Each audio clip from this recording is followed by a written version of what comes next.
in itself to providing raw material for manufacturing so that we can create more job opportunities.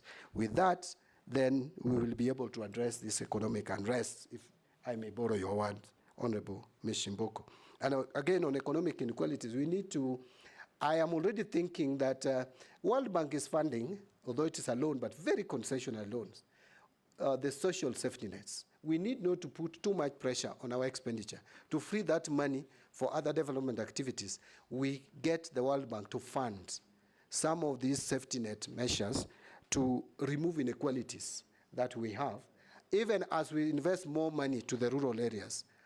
Remember, both parties, let me repeat it again, the Kenya Kwanza has this belief on value addition, but also ODM and Azimio had a belief in investing in rural economy through making sure that we have even markets in rural areas, that we open up rural areas for development. If you do that, you will minimize and reduce inequality and create more jobs.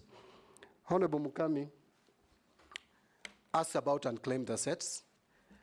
I must admit that personally, I have not engaged a lot with this Unclaimed Assets Authority, but if there are reforms that are needed to ensure that it lives to its mandate, statutory mandate, I will make sure that that is done.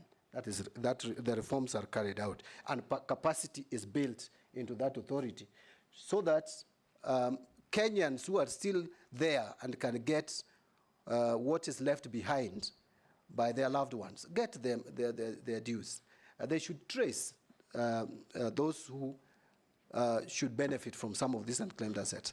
But the amount I think what you should, if you get there, that is, improve is how to manage those unclaimed assets. Yeah. Take, for example, a person dies intestate, unmarried, but has relatives. You had a bank account to which you are the sole operator. You've left money there. The Unclaimed Assets Authority should get the banks to give them the details, which must be available, so that they publish for the next of kin of such fellows to come forward. But what they do is they just treat it as unclaimed assets and proceed to take the money. And that is not right. There is nobody in this country who has no relatives, not in Africa. And Mr. Speaker, since this is a state enterprise or state corporation under my ministry, I will make sure that that is done. Actually, recently, I saw what one bank did. I will not give more details, but one bank reached out to beneficiaries of someone who died about 8 years ago, and they were still holding the money, and the beneficiaries came forth and got their money back. So that is what we should do with this authority. Finally, Mr. Speaker. Yeah, on Mukami. Yes. No, the other one, she actually agreed with me on the recruitment of staff. Yeah, the other one is about the graduates who were trained. Yes. And they were fired. KRA. Yeah, in KRA. Yeah. And regarding the system, because now you know what is happening. You can imagine the KRA officers are going loud, correcting taxes from hairdressers, mama mboga, and yet there were systems. So that is why I was asking whether you reinstate those people, because the government had taken them for training. Yeah, I actually said that there was a system in place of training graduates, and I think it was a very good system. Honorable Mukami agreed. Yes. As to reinstating those who probably should have remained on the payroll, that I cannot give a promise until I understand. Yes. You know, there are human HR issues and the legal issues. Unless I get to understand the technical issues, I may be talking about something that may not be tenable. Chairman, I'm sorry, but part of my question was not answered. Chairman, I had asked on the issue of the ceiling on borrowing, and also I quoted one example of a borrowing which we did on the SGR project, where we borrowed a lot of money from Exim Bank from China. I have raised this issue because I don't want to see you repeating the same mistake which was done during the last regime, and that is why we are having a lot of challenges now financing that loan to China Exim Bank. You didn't say anything about that. Although he had already said many things about commercial borrowing and concessional borrowing.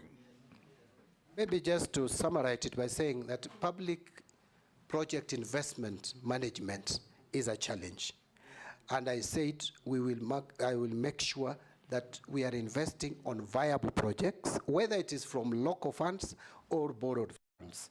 And I also mentioned, Mr. Speaker, if you can recall, that we will be linking loans to specific projects and making sure that the expenditure is,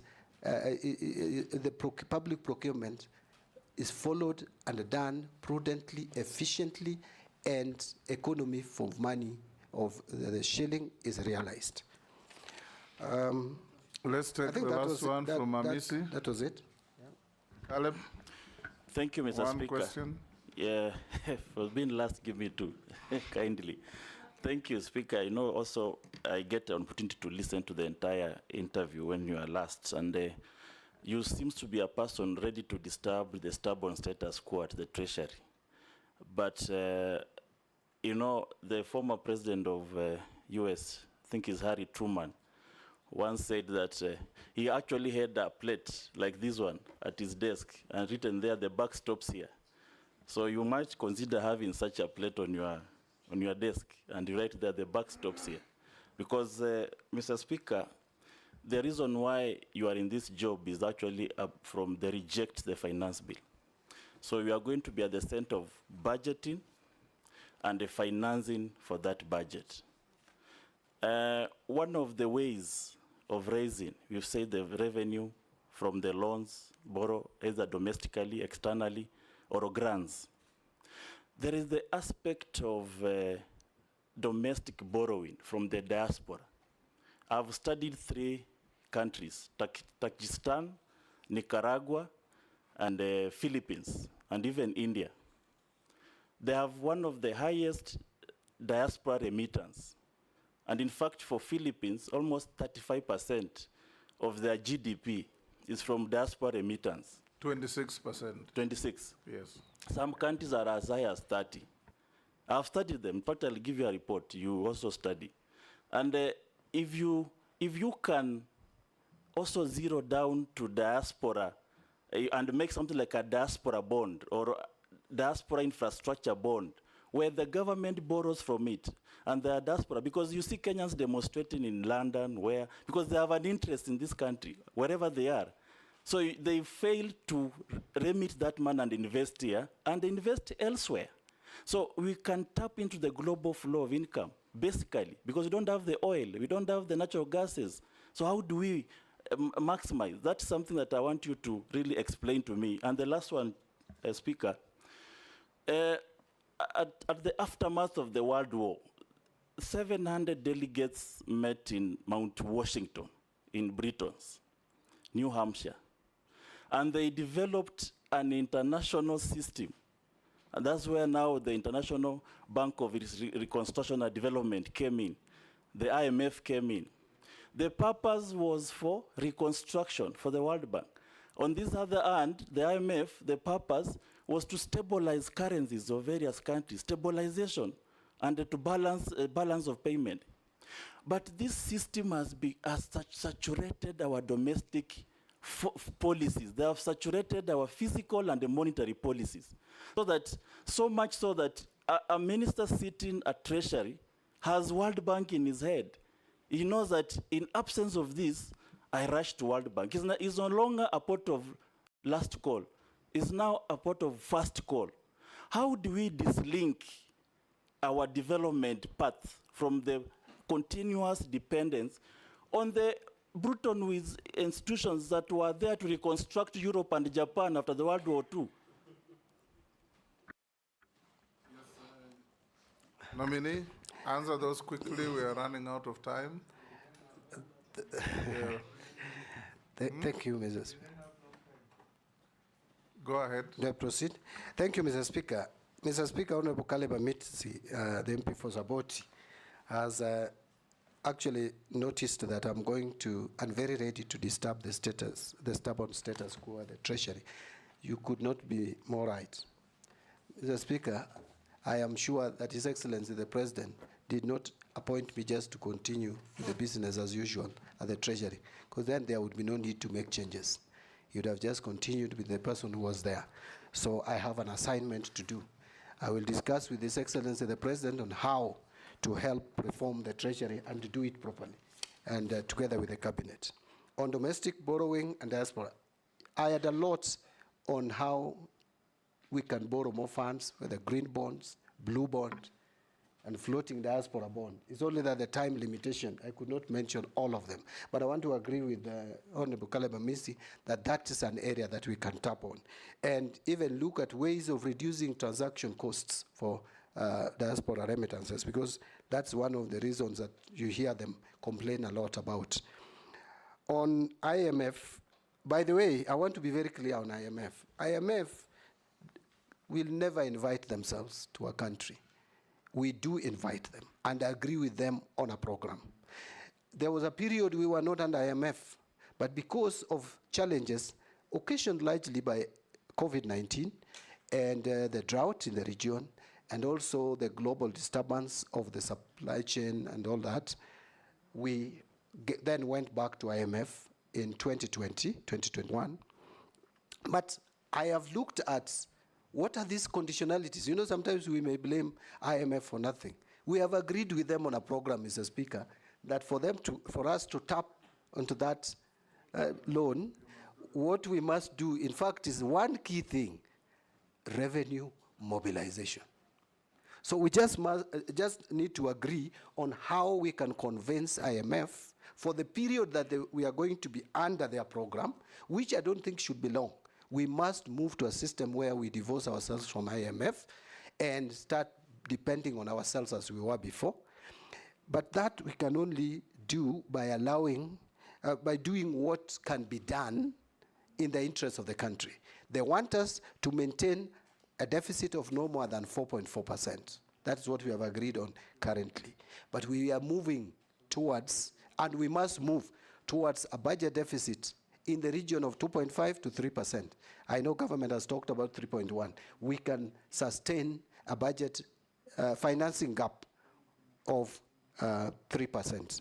With that, you will not need IMF intervention. And Mr. Speaker, I said, I want to end with that if we increase, we take back, don't even go to the ambitious 25% that we have set to ourselves of tax revenue to GDP.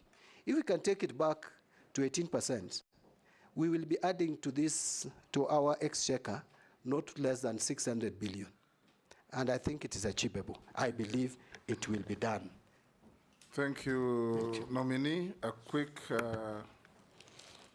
run in a few issues thrown at us by the public. Some you have already spoken to. Are you aware that interest rates on loans are all-time high? What will you do to save Kenyans from exploitation by banks? Does Mbadi believe in single portal for tax revenue collection? How do you plan to position internal audit department to deal with zero-fault audit? Confirm or deny allegations of corruption at the University of Nairobi? I don't know whether when you are there or now, they're not saying. What are you going to do on unpaid refund from KRA for insurance agents? How will you expand tax base on how will you reduce tax evasion and increase compliance? Prioritize payment to UHC and JSS staff. Will you do that when you get in? How will you deal with late capitation to schools?